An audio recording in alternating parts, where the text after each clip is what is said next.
દેશના નાણામંત્રી નિર્મલા સીતારમણે વચગાળાનું બજેટ રજૂ કર્યું હતું। આ બજેટ કેવું છે તે અંગેની જાણકારી મેળવવા માટે શહેરના જાણીતા ચાર્ટર્ડ એકાઉન્ટન્ટ પ્રજ્ઞેશ જગાસેઠ સાથે G24 ન્યૂઝ ચેનલે વાત કરતા આ વચગાળાનું બજેટમાં શું છે, શેમાં રાહત અપાઈ છે વગેરે સચોટ જાણકારી G24 ન્યૂઝ ચેનલને આપી હતી। નમસ્કાર દર્શક મિત્રો, ફરી પાછા આપણે આવ્યા છીએ સુરત શહેરના જાણીતા ચાર્ટર્ડ એકાઉન્ટન્ટ પ્રજ્ઞેશ જગાસેઠ પાસે, કારણ કે આજે દેશના નાણામંત્રી નિર્મલા સીતારામને 2024નું વચગાળાનું જે બજેટ જાહેર કર્યું છે તેની રૂપરેખા જાણવા માટે આપણે મળી રહ્યા છીએ શ્રી પ્રજ્ઞેશ જગાસેઠને। જી નમસ્કાર પ્રજ્ઞેશભાઈ। નમસ્કાર। કેવું રહ્યું છે આ વખતનું બજેટ વચગાળાનું? આમ ઇન્ટરિમ બજેટ જે છે તે ઇન્ટરિમ બજેટમાં નોર્મલી એક લીગસી છે કે ફિનાન્સ મિનિસ્ટર મેજર ચેન્જીસ નહીં કરતા હોય, અને that legacy has been carried forward by our honorable finance minister Nirmala Sitharaman madam. Budget બહુ સારું છે। જ્યારે નવા ટેક્સીસ નહીં આવે ત્યારે એને સારું જ કહેવાય બજેટ। મધ્યમ વર્ગ માટે આમ નોર્મલી આપણે કહીએ કે ઇન્ફ્રાસ્ટ્રક્ચર બેઝડ બજેટ છે। ઇન્ફ્રાસ્ટ્રક્ચર એટલે માટે કે જ્યારે ઇન્ફ્રાસ્ટ્રક્ચર સુધરે છે તો નવા રોજગારના તકો મળે છે, નવો બિઝનેસ ડેવલપ થાય છે। તો આ બધી જે નવી નવી વસ્તુઓ જે ગવર્મેન્ટ એક સલંગ આપણે જોઈએ છે કે ઘણા વર્ષોથી ઇન્ફ્રાસ્ટ્રક્ચર માટે જે આ ગવર્મેન્ટ એકદમ ઓફબીટ સ્ટેપ્સ લે છે તેના રિઝલ્ટ્સ બહુ જલ્દી આપણે મળશે। આવકવેરા અધિનિયમની વાત કરીએ તો આમ જોવા જઈએ તો બિઝનેસમેન એવું એક્સપેક્ટ કરતા હતા કે 43BH જે સેક્શન વિશે આપણે પહેલાં પણ વાત કરી કે જેમાં થોડુંક લીવે આવે, થોડો ચેન્જ આવે, થોડું સરળ બને, પરંતુ આ ઇન્ટરિમ બજેટમાં એવું કંઈ થયું નથી।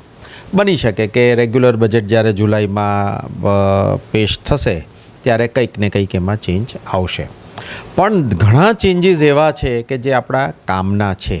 જેમ કે પ્રકાશભાઈ, તમે જોયું હશે કે નાની ડિમાન્ડો ઇન્કમ ટેક્સમાં વર્ષોથી પડી રહેતી હોય।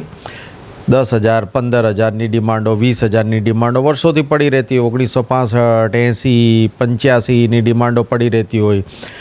અમે ચાર્ટર્ડ એકાઉન્ટન્ટ પાસે આવે ક્લાયન્ટો અને અમને કહે કે સાહેબ આ હવે ડિમાન્ડ છે પણ અમારી પાસે પ્રૂફ નથી, આટલા વર્ષનું પ્રૂફ ક્યાં શોધવા જઈએ? તો આવા જે મુદ્દાઓ છે, નહીં ડિપાર્ટમેન્ટ પાસે પ્રૂફ હોય। હવે એ જમાનામાં કમ્પ્યુટરાઇઝ પણ નહીં હતું એટલે આપણી પાસે કોઈ એવો મુદ્દો પણ નહીં હોય કે કઈ રીતે પ્રૂવ કરવું। હવે વર્ષો વર્ષ ખેંચાતી હતી।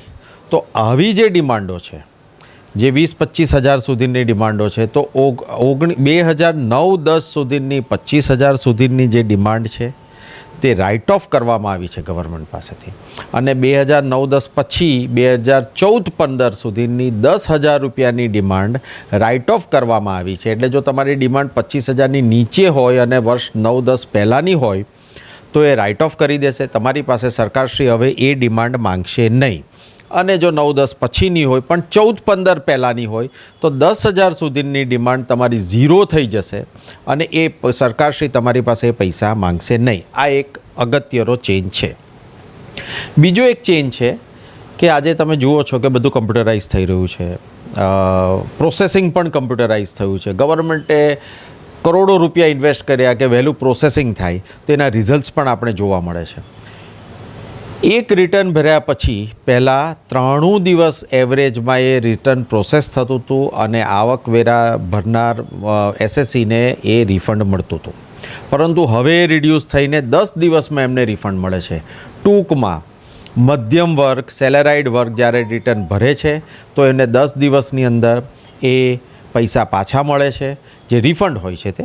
અને જો રિફંડ એટલું વહેલું મળે તો માણસનો સ્પેન્ડિંગ પાવર વધે છે। સ્પેન્ડિંગ પાવર જ્યારે વધતો હોય ત્યારે માર્કેટમાં ડિમાન્ડ ઊભી થાય। એક ગવર્મેન્ટની જે નીતિ છે કે પૈસા વહેલા પાછા આપવા મધ્યમ વર્ગને, તો એ નીતિ આ ઉજાગર કરે છે કે આટલું સરસ મજાનું સોફ્ટવેર એ લોકોએ ડેવલપ કર્યું છે અને processing is very very fast. આ એક ચેન્જ છે। ત્રીજો એક ચેન્જ છે કે હવે તો એવું છે કે દર 2 વર્ષે કે 3 વર્ષે એક મધ્યમ વર્ગ, જેને આપણે કહીએ છીએ કે જે રિઝનેબલી પોતાની ડિમાન્ડો પોતાના આવકમાંથી સેટિસ્ફાઈ કરી શકે છે, એ ફોરેન ફરવા જાય છે। નોર્મલી એવું થતું હોય છે કે ફેમિલી ફરવા જાય એટલે પૈસા આપણે ટૂર ઓપરેટરને આપવા પડતા હોય છે। 7 લાખ સુધીના જે પૈસા આપણે આપીએ ટૂર ઓપરેટરને તો એના પર 5% TCS એટલે tax collected at source cut થાય, અને 7 લાખની ઉપરનું બજેટ હોય એટલે તમારું બિલ જો 7ની ઉપર હોય તો એ 20% થશે. આ એક ચેન્જ છે. એટલે નોર્મલી એક મધ્યમ વર્ગ જ્યારે બહાર જતો હોય ફોરેન તો 7 લાખની નીચેનું બિલ થતું હોય, એટલે 5% TCSમાં ફોરેનનું આજે ફોરેન જવાનું જે સપનું છે એક મધ્યમ વર્ગનું તે પૂરું થતું હોય છે. એટલે વધારે પૈસા એને વાપરવા મળે છે, ઓછા ગવર્મેન્ટ પાસે રહે છે. એટલે હવે પૈસા ઓછા ખિસ્સામાંથી જશે જ્યારે તમે ફોરેન ફરવા જશો ત્યારે. જો એ TCSમાં જ રહે છે પરંતુ પૈસા આઉટફ્લો થોડો ઓછો થાય છે, કારણ કે TCS તો ત્યારે મળે જ્યારે રિફંડ પાછું આવતું હોય. એ એક ચેન્જ છે. તો આજે 3-4 નવા ચેન્જીસ ઇન્ટરિમ બજેટમાં લાવ્યા છે. ઇન્ટરિમ બજેટમાં નોર્મલી ચેન્જીસ નહીં હોય, પણ આ પ્રૂવ કરે છે કે government is pro citizens, pro SSE, અને એ લોકોની જે તકલીફો છે, જેન્યુન તકલીફો છે, જે તે દૂર કરવા માંગે છે. તો આ 3 જે ચેન્જીસ છે તે મહત્ત્વના ચેન્જીસ છે જે આપણે લોકોને લાગે છે અને પોઝિટિવ ચેન્જીસ છે. એટલે મારા હિસાબે આ બજેટ એકદમ સારું છે. અને મધ્યમ વર્ગીય બજેટ જે આપણે કહીએ કે મધ્યમ વર્ગને ધ્યાનમાં લઈને લોકોને જે ઇન્કમટેક્સ ડિપાર્ટમેન્ટથી જે તકલીફો છે વર્ષો વર્ષથી તેને સોલ્વ કરનારું અને ઇન્ફ્રાસ્ટ્રક્ચર પુશવાળું બજેટ છે, જેનું ઇફેક્ટ વર્ષો વર્ષ પછી ભારત દેશની ઇકોનોમીને ચોક્કસપણે પોઝિટિવ રીતે પડવાનું છે. ઇલેક્શનને ધ્યાનમાં રાખીને પ્રજ્ઞેશભાઈ આ બજેટ જે વચગાળાનું છે, ઇલેક્શનને ધ્યાનમાં રાખીને બજેટ કોઈ એવા આપ જોશો કે છેલ્લા 6-7 વર્ષથી જે બજેટ પેશ થઈ રહ્યું છે તે ઇલેક્શનને ધ્યાનમાં રાખીને પેશ થઈ જ નથી રહ્યું. કોઈ એમાં એવી મેજર ફ્રીબીઝ જે આપણે કહીએ કે ફ્રી આ મળશે ને ફ્રી આ મળશે એવું કશું હોતું નથી. પણ ઇન્ફ્રાસ્ટ્રક્ચરને ધ્યાનમાં રાખીને છે કે ફ્રી આજે આપશું તો કાલે પણ આપવું પડશે, પરંતુ આજે જો ઇન્ફ્રાસ્ટ્રક્ચર ઊભું કરશું તો કાલે ફ્રી આપવાની જરૂર જ નહીં પડે. મધ્યમ વર્ગની આવકમાં જ એટલો વધારો થઈ જશે કે એને ફ્રીની જરૂર નહીં પડે. ગરીબી રેખાથી લોકો ઉપર આવશે, મધ્યમ વર્ગના કન્વર્ટ થશે, મધ્યમ વર્ગનો માણસ અપર મધ્યમ વર્ગમાં કન્વર્ટ થશે. તો આ બેઝ પર કોઈ ઇલેક્શન બેઝ બજેટ છે એવું નથી, પણ ઇન્ફ્રાસ્ટ્રક્ચર બેઝ બજેટ છે. એને કન્ટિન્યુટી પુરવાર થાય છે છેલ્લા 6 વર્ષમાં, કે જે 6 વર્ષ પહેલાંનું બજેટ હતું ને આજનું બજેટ છે તે એક સમાંતર રીતે ઇન્ફ્રાસ્ટ્રક્ચર પુશનું બજેટ કહેવાય.